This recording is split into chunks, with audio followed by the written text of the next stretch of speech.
In honor of International Women's Day, I went to an event in East Long Meadow that had female indie authors, and I bought 6 of their books. Let's go through them together. The first book is Murder at the Alma Mater by Katherine Anderson. Now, if you are familiar with Massachusetts or Elms College, this takes place at Elms College.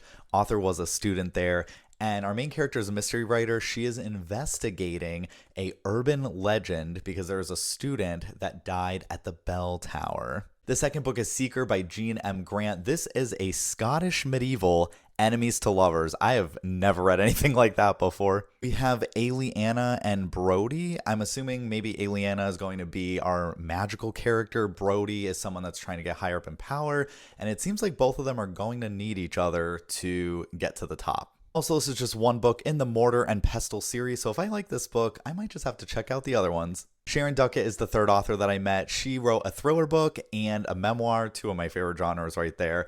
This is the thriller one, The Shutdown List.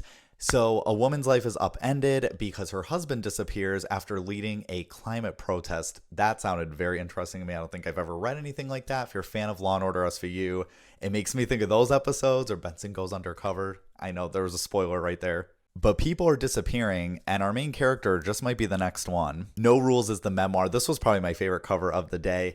So our author, she left home at 16 to go travel the US and Canada. This is during the 1970s hippie movement. She wanted to discover women's liberation, and she ended up living in communes, and she ended up finding out more about herself. Last author was R.A. Disselets. I hope I said that correctly. This is a dystopian duology. We have Hipstopia and we have The Collapse. I first want to start off by saying this author, I loved their energy. Definitely some of my favorite energy of that day. You can tell this person loves to do what they do. So this is not supposed to be your typical dystopian novel. There's definitely a somewhat comedic twist to it.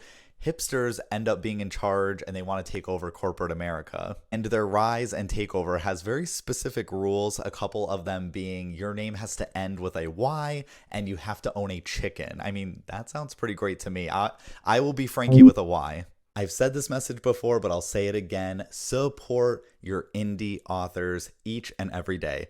Have a super special awesome day and happy reading.